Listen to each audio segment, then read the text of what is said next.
Hello everyone, it's me, Gilda Wabbit, and welcome back to Wabbit WuView. Now, we're still playing with lighting this week, but I think the setup is much better. I'm a little further from the backdrop, I've got a bunch of lights around me, so fingers crossed this will work.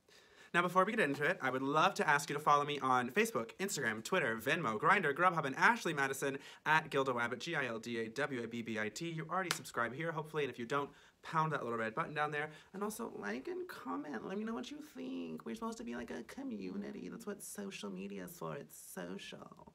Let's have a social time. Anyways, friends, we are back, and Gia Gunn is gone.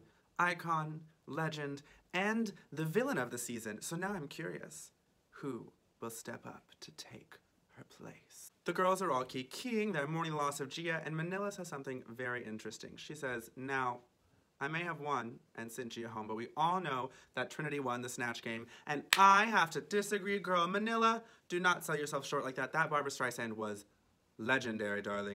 RuPaul comes out after a very heavily accented, she already done had hers, and says that the challenge this week is Jersey Justice. It's like a challenge inspired by Judge Judy, except that Judge Judy is played by Michelle Visage. The girls have to split off into 3 teams. We have Monique, Monet, and Latrice, which Monique calls Team Highly Melanated.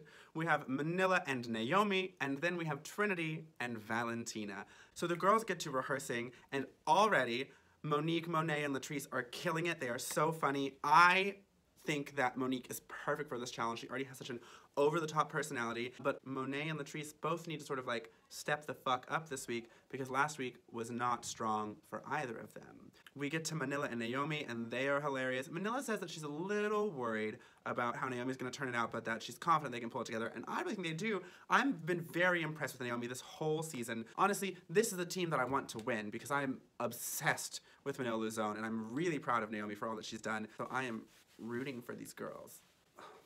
Sorry, I want to get my tits up. Oh, yes. Oh, yes. And then we have Valentina and Trinity. Now, they are the team who seems to struggle the most in the workroom. And I'm not really surprised by that. We know Valentina had trouble with the improv acting challenges in her season. And although Trinity has proven to be a funny bitch, she hasn't really been knocking it out of the park in the acting challenges. So I'm interested to see how this goes. We come to set, and the first people up are Manila and Naomi, and you all, this challenge is hilarious. They both look ridiculous. Also, I'm obsessed with Manila's breastplate. I know we didn't see all of it, but it's one of the few breastplates in this challenge that I saw that was really, like, convincing, and I was like, ooh, girl. Where did you get that? How much money did you spend? And who do I have to murder so those breasts can be mine? And also so many iconic moments. We had a prostitution Labrador, Manila's hilarious barking. This was an inspired acting moment. Next up, we have the highly melanated team of Monique, Monet, and Latrice. And at first, we just see Monique and Latrice. It's just like a little duo. They're going off about a cake. They have a cake that Latrice's baking company fucked up. Monique comes out of the gate swinging. She is so strong. The character is so funny. She looks ridiculous. Latrice is really fading into the background. I said this last week, as I felt like Latrice could not hold character. And there's a way, when you're in an acting challenge, to not say anything, but still command attention because you are living that character. And here, I don't think she is. Unless she's speaking, she's really fading into the background, just like she was last week in the Snatch game. So I am nervous, girl. But then Monet comes out, and she's ready to go too, y'all. She's coming in strong. She's got a personality. Now, the girls in the confessional say that they were worried that Monet was sort of losing the story. She kind of like got lost in the middle. And I wonder if they snipped a little bit out to save time for television, because I was still pretty invested, but we know that we don't see everything. So we're taking those girls at face value there. Now, we get to the cake fight. And this, I think, is where this scene really, there's a smack and a cake fight, and it's freaking hilarious, you all. This is the kind of stakes level that you want to take this to. You want to amp things up. Also, very proud of Monique for her wig staying on during the cake fight. Girl, yes, bitch, she pinned that shit in.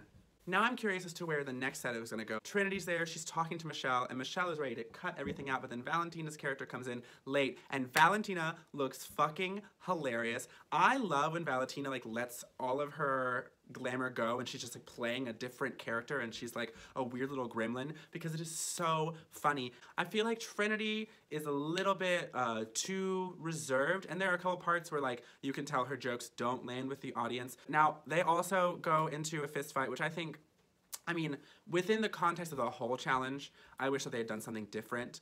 You can't beat a food fight, you know what I mean? Although I will say, after they snatch their wigs off, when they come out to talk to Rue and their wigs are all askew, that was fucking comedy gold. So now I'm realizing that, like, really overall, I thought everyone did pretty well. So I guess we're gonna get down to like the nitty gritty, you know? I think Latrice was clearly the weakest, but then for me personally, I feel like Trinity and Monet both didn't do great, even though everyone did like okay. So I'm interested to see the runway, because I'm sure that that is going to affect who is in the top and who is in the bottom. In the workroom, the girls agree with me that Latrice was the weakest. So some conversations start happening about what happens if Latrice is in the bottom two, and everyone is saying we would never send Latrice home. She's a freaking legend. How can we do that? And then Trinity and Valentina have a conversation about it, and Valentina says, girl, if it's you in the bottom and Latrice in the bottom, I'm sending your ass home.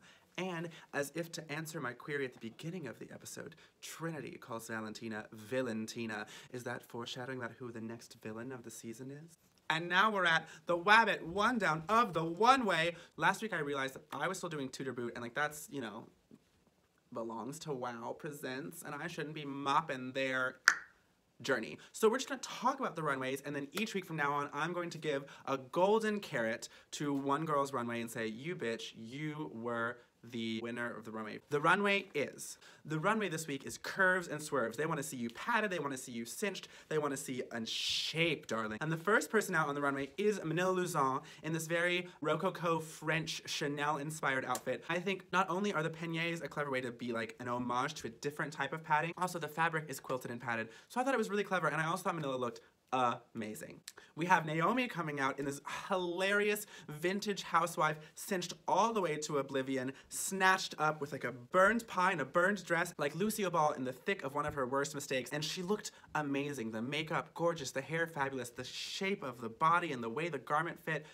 Naomi killed it for me. Trinity comes out on the runway, and now this is not my favorite style of drag, but it is a clever, clever nod to the idea of curves and swerves. The print on her garment is very curvy and swervy, and then she has one of those fabulous wigs. Not my favorite style of drag, but clearly a runway that was amazing.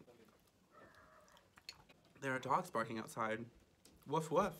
Valentina's runway. Y'all, I know I've been watching. There's a little bit of like bitching and moaning about this runway on the internet, but I thought it was amazing. It's a great fashion reference. It's literally built out of pads. Like for a padded for the gods swerves and curves runway, it was fierce. I think she could have snatched her waist a little more to give us more shape, and she could have worn hair, but I loved the super deconstructed. She just took that all the way to 100. So good job, Valentina. Monique. Y'all, we saw her pull this outfit out in the first episode, and we did not know what it was for, but I am gagged. Taking your fucking brown cow stunning phrase and using it for a runway like this, and those crazy cartoon hips and those cartoon shoulders, which match so well with her giant eye shape of the makeup, and her wig, which if I'm not mistaken, is a Chantal Sparkles wig. Shout out to Chantal Sparkles, my girl from Play Louisville. It was stunning. I know we haven't gotten to every other runway yet, but I have to say that this runway gets my golden carrot this week. It was fucking amazing, Monique. Latrice. Yes, her body looks amazing, but when surrounded by all of these fabulous outfits, which are pushing the idea of padded and curved and swerved into different directions, she just came out in like basic expensive drag. If she came out on stage at a performance in this outfit and did a ballad, I would live. It's beautiful, but this is a specific challenge, not just a random evening gown. What the fuck, Latrice? You look amazing, but that is not enough. Monet. First of all, hilarious. I love her reference to the Kardashians. I know it's been done to death, but I thought it was so funny, and she had a little confetti popper. I do think, though, that it was not as polished as the other girls of the week. I know she was going for comedy, but I feel like there's a way to do that and still be elegant, and she was not elegant. And I think that's gonna hurt her in the judging. We have Monet and Latrice in the bottom, and we have Monique and Manila in the top. So the girls go back and they deliberate about who they're gonna send home. Now this is fucking nuts, okay? We know Manila will not send Latrice home. And it's really heartwarming to see their friendship just so raw on screen. But Monique is the one who has the decision to make, because Monique and Monet are close friends who competed on the same season. And also Monique looks up to Latrice Royale. So what an interesting quandary we have. We get an amazing lip sync to The Bitch Is Back by Elton John, sung by Tina Turner. They turn the party. But I have to say that Monique really pulls ahead in this one. Monique is running around the stage like a whirlwind, whipping her hair back and forth, again, staying on her head, bitch. So we get to the judge's deliberation. Who will RuPaul say won the lip sync?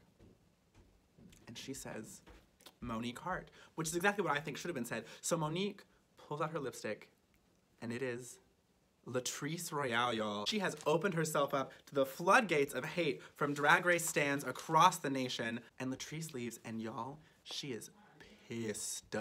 Professional, but angry. Do you agree or disagree? What do you think about the runways? What do you think about Latrice being eliminated? I think it was her time. Your thoughts, audience? Comment below, subscribe, like, do all the things. Follow me everywhere, and I'll be your best acquaintance. A stranger on the internet who you just happen to like and comment on. I don't know how to close this. I post a Wabbit WuView every Wednesday of every week about RuPaul's Drag Race All Stars 4, and now I'll stop using a faux speech impediment to annoy the fuck out of you. Have a good day! Mwah!